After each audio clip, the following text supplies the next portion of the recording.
بسم اللہ الرحمن الرحیم۔ السلام علیکم۔ حضرت ابو ذر غفاری رضی اللہ عنہ اور شیر کا واقعہ جاننے کے لیے اس ویڈیو کو مکمل دیکھیں اور اس چینل کو سبسکرائب کریں۔ ایک دفعہ صحابی رسول حضرت ابو ذر غفاری رضی اللہ تعالیٰ عنہ خدمت رسول اکرم صلی اللہ علیہ وسلم میں حاضر ہوئے۔ سلام کے بعد عرض کی، اے اللہ کے رسول صلی اللہ علیہ وسلم، میں جنگل میں اپنی بھیڑیاں چرا رہا تھا۔ جب نماز کا وقت ہوا تو میں نماز پڑھنے لگا۔ اس وقت ایک بھیڑیا آیا اور اس نے ایک بھیڑ کو اٹھا لیا۔ اچانک ایک شیر نے اس بھیڑے پر حملہ کیا اور بھیڑ کو چھڑا کر میری بھیڑیوں کی رکھوالی کرنے لگا۔ جب میں نماز سے فارغ ہوا تو شیر نے مجھ سے کہا، اے ابو ذر، ابھی جاؤ اور رسول خدا صلی اللہ علیہ وسلم کی زیارت کراؤ، آپ کی بھیڑیوں کی میں حفاظت کر رہا ہوں۔ رسول خدا صلی اللہ علیہ وسلم نے مسکرا کر فرمایا، اے ابو ذر، یہ سب تمہارے ایمان کی بدولت ہے۔ اس کے بعد روایت بتاتی ہے کہ 20 منافقین نے کہا، ابو ذر ہمیں اپنی بڑائی بیان کرتا ہے، چلو آج جنگل میں جا کر ابو ذر کی بھیڑیاں چراتے ہیں۔ جب یہ منافقین جنگل میں پہنچے تو کیا دیکھا کہ ابو ذر کی بھیڑیوں کو ایک شیر چرا رہا ہے۔ جو بھی بھیڑ ریوڑ سے الگ ہو جاتا ہے، اسے شیر ہکار کر ریوڑ میں لے آتا ہے۔ منافقین کو دیکھ کر شیر بقدرت خدا ان سے مخاطب ہوا، اے گروہ منافقین، یہ تو ابو ذر کے ایمان اور معرفت کی بلندی ہے کہ میں اس کے کو چرا رہا ہوں۔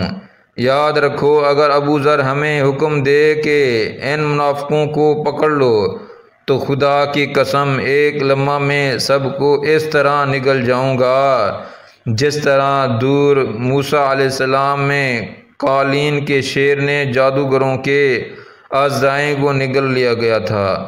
بنی اسرائیل کے نیک میاں بیوی کا واقعہ۔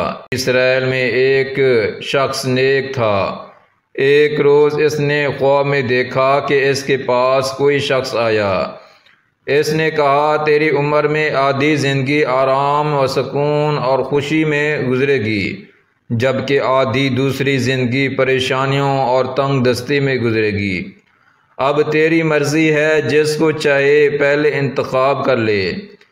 اس شخص نے کہا، میرے ساتھ میری شریک حیات ہے، بہتر ہے پہلے میں اس سے مشورہ کر لوں۔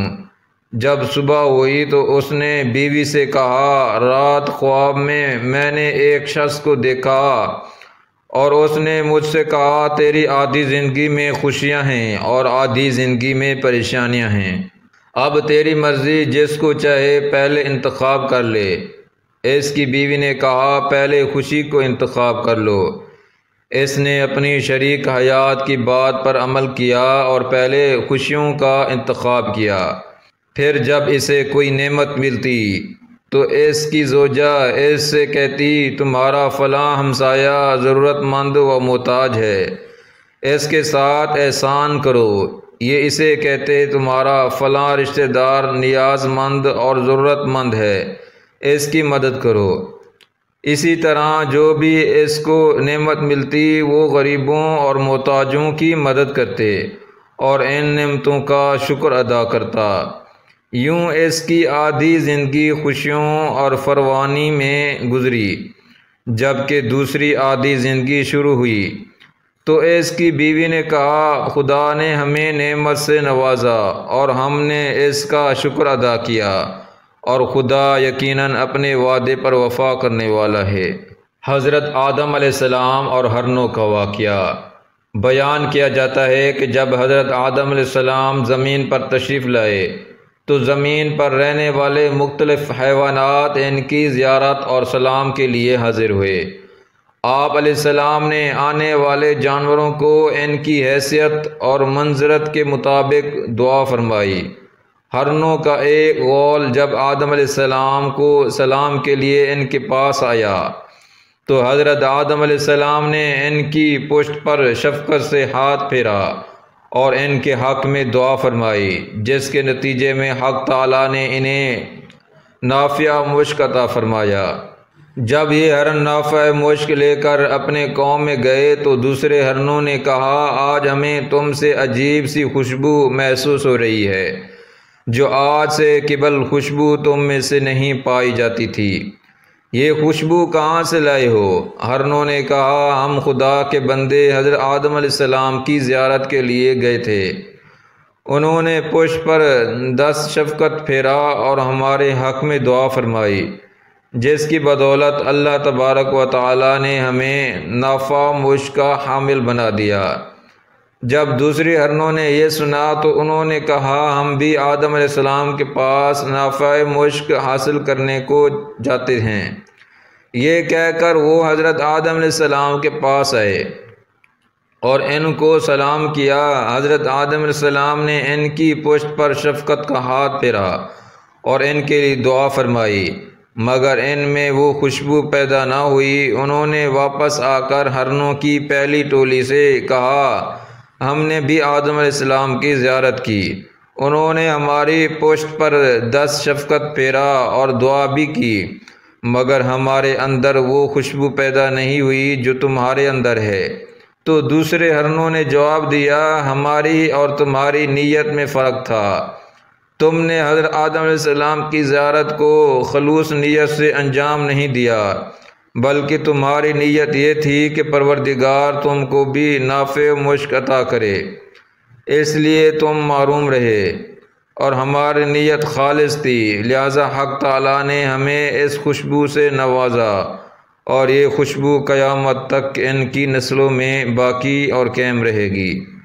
بس جو بھی اپنے عمل کو خلوص نیت سے اللہ کے لیے انجام دے گا تو اس کے آثار اور برکات اس کے لیے اور اس طرح اس کے لواحقین کے لیے روز قیامت تک قائم رہے گی۔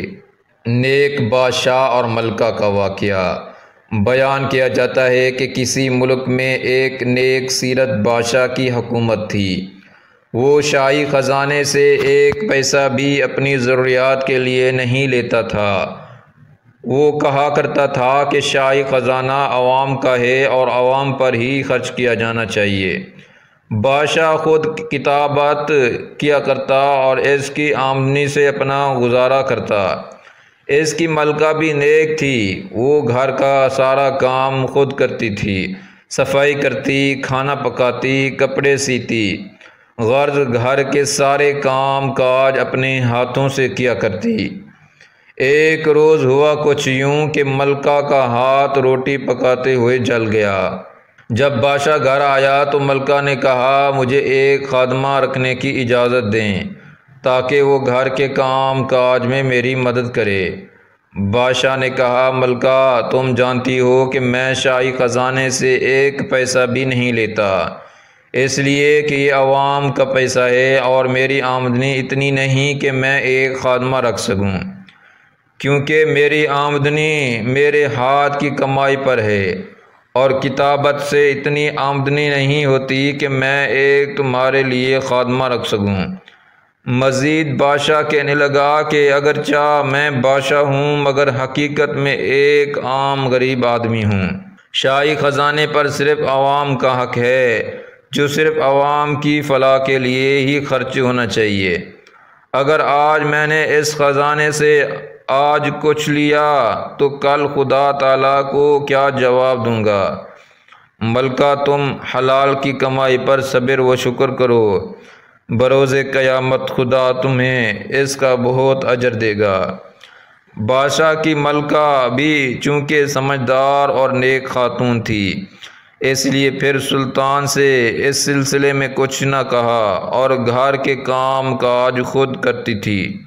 اس لیے کہا جاتا ہے کہ خدا سے دوستی رکھنا ہو تو اپنے ہاتھ سے کماؤ اور حلال رزق سے اپنے اور خاندان کی کفالت کرو۔ اللہ ہمارے حکمرانوں کو بھی ایسی سمجھ عطا فرمائے۔